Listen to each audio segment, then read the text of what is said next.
Welcome back to the Zero Hour. I am Richard RJ Eskow, and joining us now is Amanda Terkel. Amanda is a senior political reporter for the Huffington Post. She is also politics managing editor there, and she has been covering a couple of interesting stories that I wanted to get her take on. Amanda, thanks for joining us. Thanks for having me.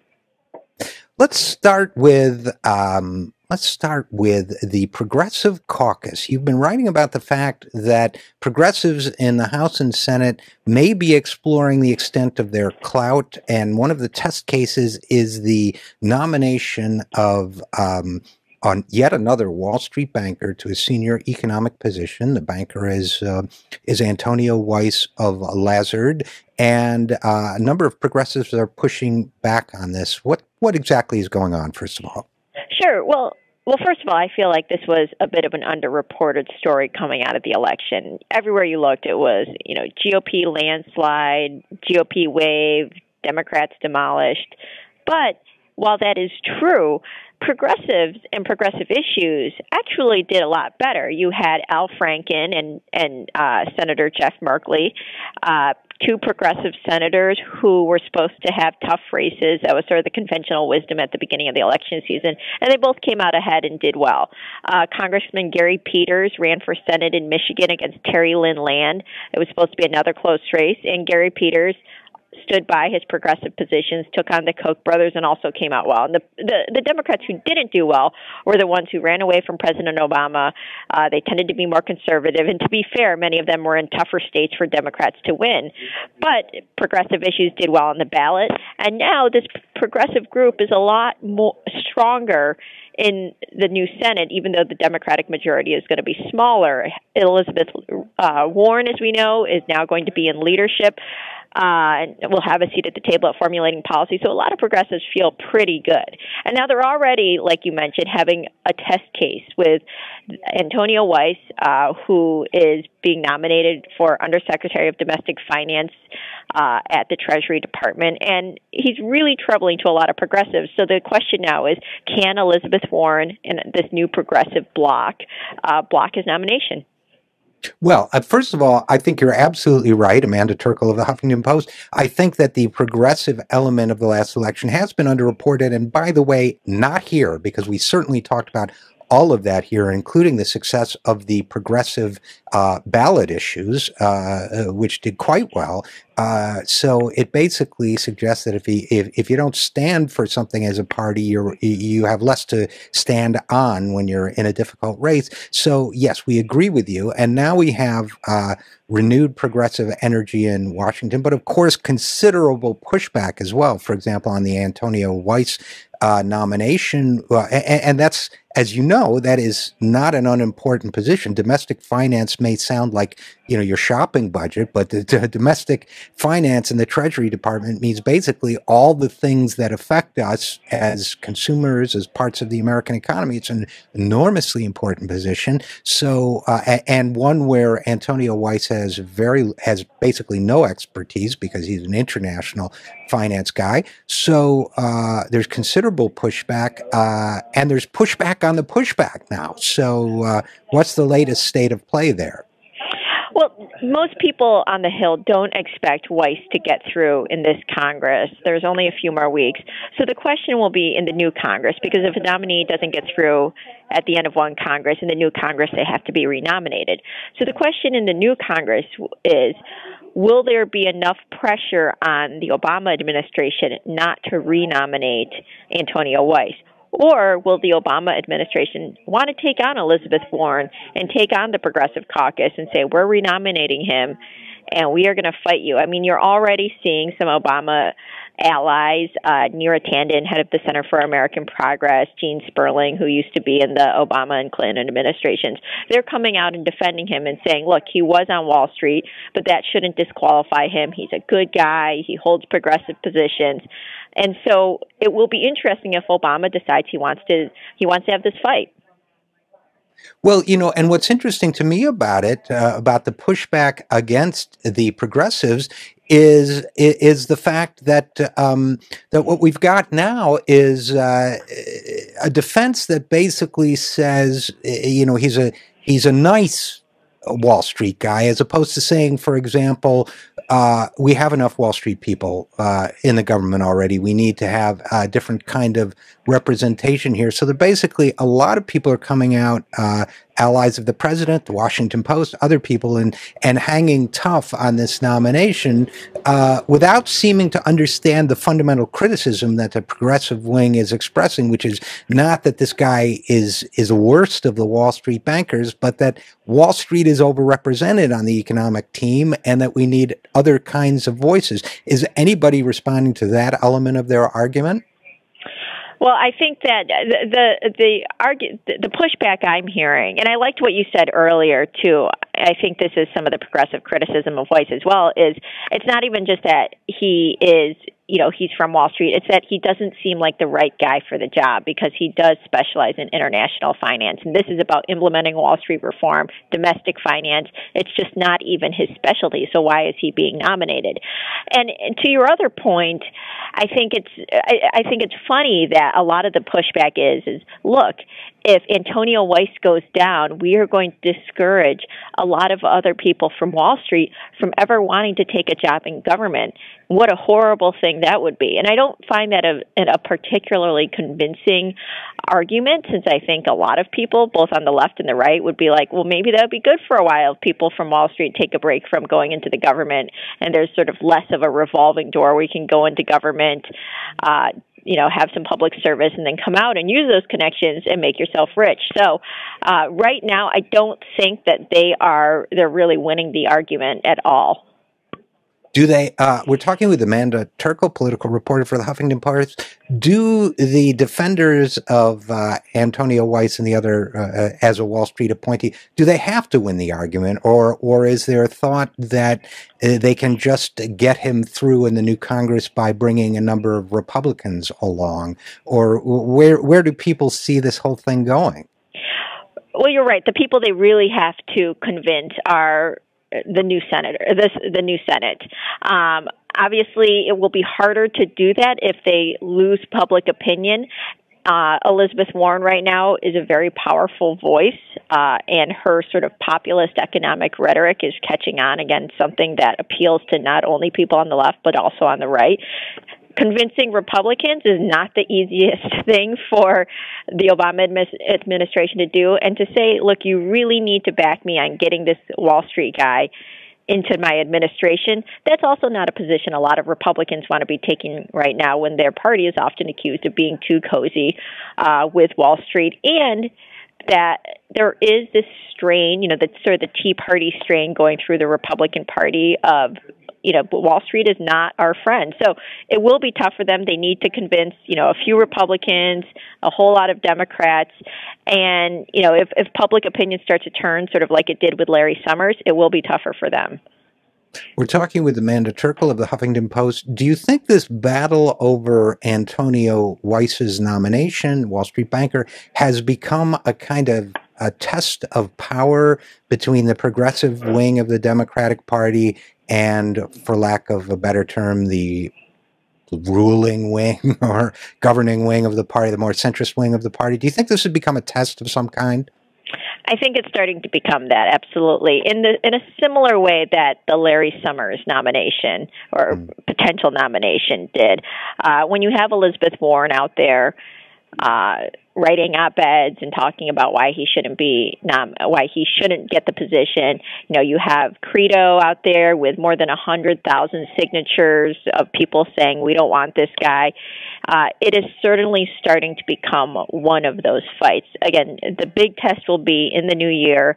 How much does this ramp up? Does the Obama administration decide to renominate him? But it could become one of those showdowns. And I don't know necessarily if the Obama administration really wants it to become that.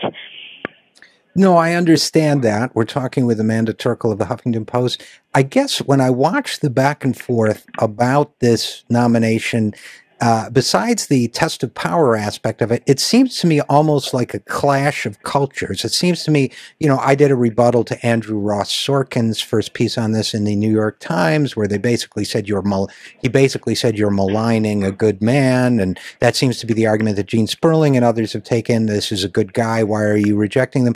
almost as if they take it personally that he's not being embraced, as opposed to, as you put it so well earlier, Amanda, that look, he's just not the right guy for the job. If I apply for a job and it's a stretch goal, you know, it requires experience I don't have on my resume, they're not saying I'm a bad human being. They're just saying, look, you're not a good fit. So, you know, best of luck whatever you choose to do from now on. So it almost seems like, in addition to the power struggle element of it, it's perhaps a proxy battle over the right of Wall Streeters to participate in government, as if that was even in question, but two, almost as if a lot of people are taking it personally, because remember, a lot of, as you know, there is a revolving door between Wall Street and the government, including not just economic positions in government. So is it really a defense of privilege? Is it also a defense of culture? What do you think? Is there a deeper element to all of this? Well, I don't know if Antonio Weiss should take it too personally. I mean, most people don't really know him. It's more of what he represents. And you know, an aide to Elizabeth Warren actually told us that, you know, his supporters are being disingenuous and acting like this is complicated job focused on technical markets. Nobody's smart enough to understand it. You know, it's just he is not the right guy. So I don't think he should necessarily take it personally. But yes, it's more of sort of what's going on now in national politics, where the mood is, and just, you know, his nomination. He may not be the right guy right now. Right. And I guess what I'm saying is that I think the defense of Antonio Weiss, you know, it's interesting because Sorkin, for example, in the Times accused Elizabeth Warren of being angry, but she didn't sound angry. They sound angry. And I'm just wondering whether there isn't a certain edginess and defensiveness on the part of the sort of Wall Street / political establishment that this guy, Antonio Weiss, has become for them a symbol of their own right to take government positions. Any thoughts on that?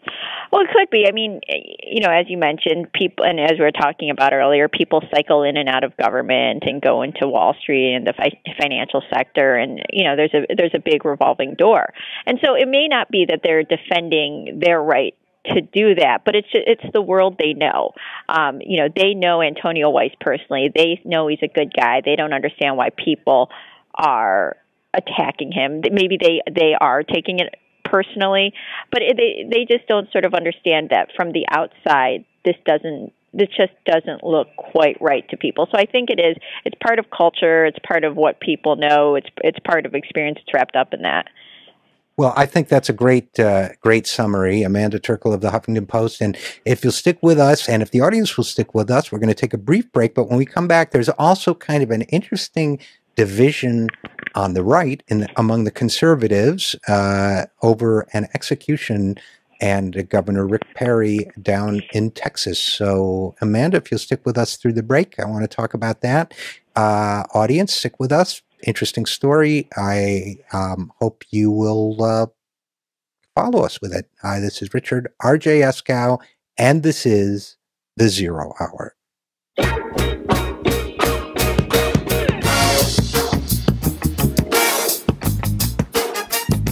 And we are back on The Zero Hour talking with Amanda Terkel, political reporter for the Huffington Post. And Amanda, one of your stories on this next topic certainly caught my eye with its headline, because we know that the Huffington Post can do this, but this is a different kind of eye catcher. This headline read, "Conservatives call on Rick Perry to halt the execution of Scott Panetti." And I had to read that a couple of times. Conservatives are calling on a governor to halt an execution. Can you tell us who Scott Panetti is and why they want this execution halted? Sure. Well, Scott Panetti was scheduled to be executed Wednesday at 6 o'clock Central Time, 6 o'clock p.m. Central Time, and he wasn't. An appeals court ended up stepping in and decided to stay the execution to hear more legal arguments about why he shouldn't be executed and maybe should have his sentence commuted to life in prison. He is severely mentally ill. He admitted to killing his in-laws in 1992, and he did it in front of his wife and 3-year-old daughter. He has been diagnosed with schizophrenia, other mental illnesses for over 30 years. And he was his own attorney at his trial in 1995, but he represented himself while he was dressed in a purple cowboy suit. He tried to call more than 200 witnesses to the stand, including Jesus Christ and the Pope.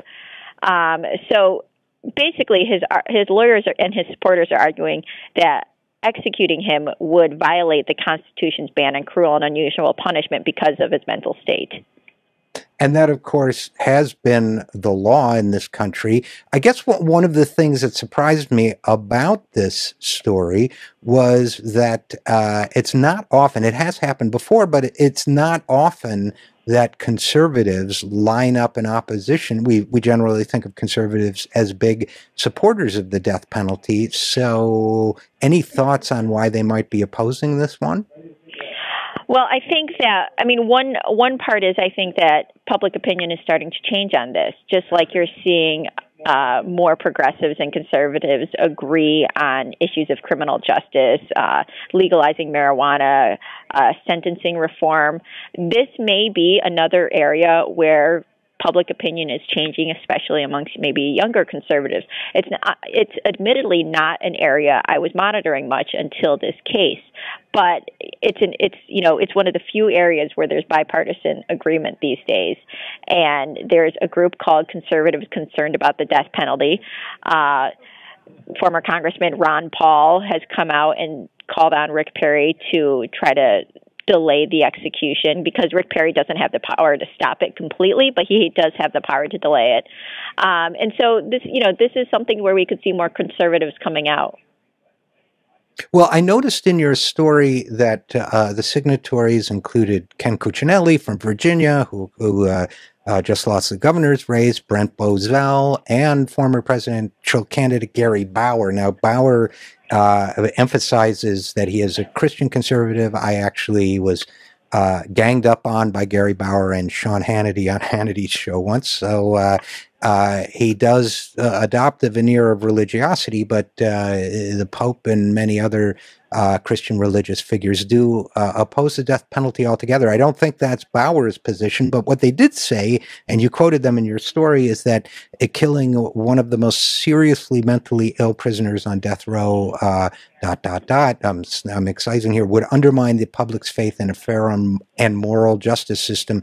So do they perhaps believe that those of them who are pro-death penalty, that they would actually weaken the death penalty argument by letting this man be executed?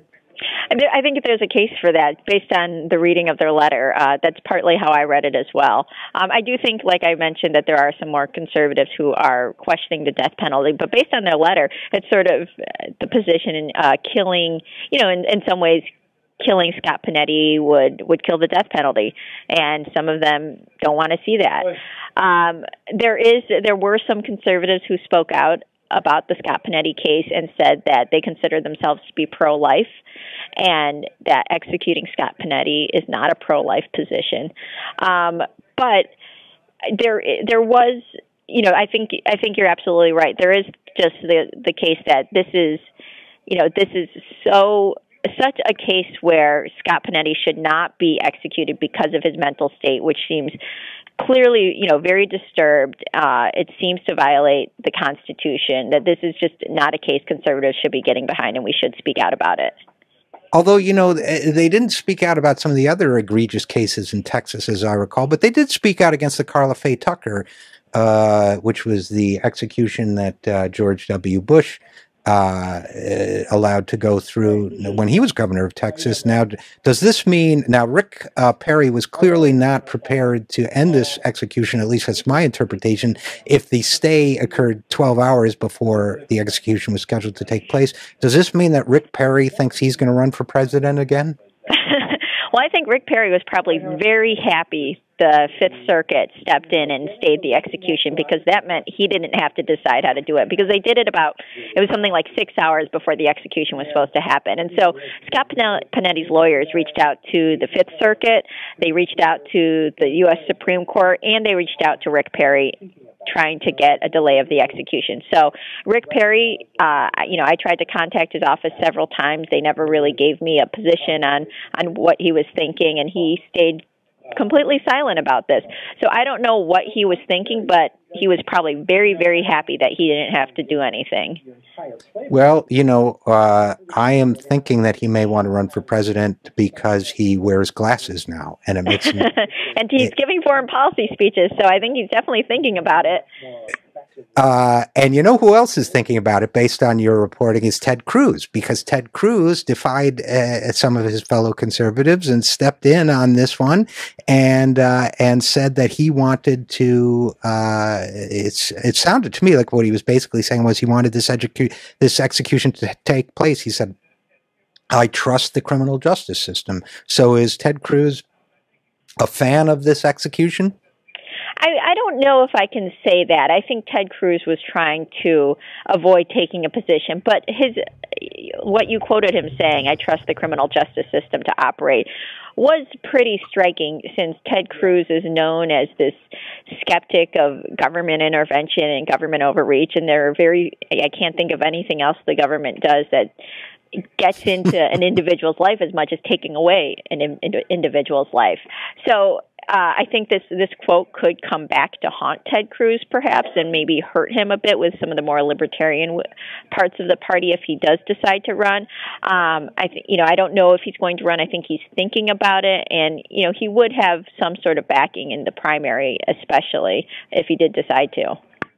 Well, you make a great point, Amanda Terkel of the Huffington Post, when you say that this might bite him. I trust the criminal justice system to operate to protect the rights of the accused and administer justice to violent criminals. For example, if Cliven Bundy were to be arrested for his resistance on federal land, that might be an awkward moment for this Ted Cruz quote.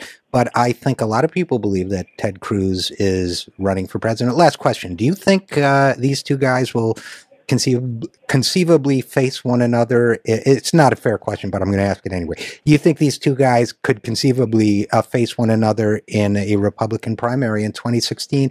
And if they did, if this case could come up?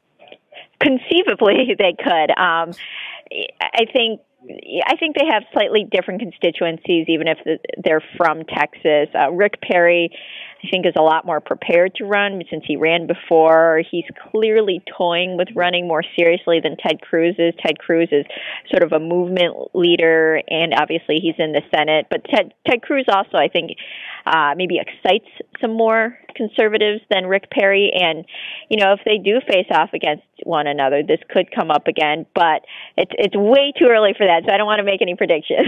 No, I knew you didn't, and I'm sorry I asked, but I couldn't resist. And by the way, I think, we don't have time to get into Ted Cruz, but just parenthetically, I think whatever you think of his politics, he's smarter than people give him credit for. And I worry, he concerns me, to be honest. I was talking to some conservatives actually yesterday, and they said that they think a lot of people in the media really underestimate how strong of a contender Ted Cruz will be. So we'll see. Maybe we'll get the chance to see if that holds up. Well, it'd be interesting if frightening. Amanda Terkel of the Huffington Post, as always, thanks so much for joining us. Great. Thank you. I'm Richard RJ Eskow, and this is The Zero Hour. We'll be right back.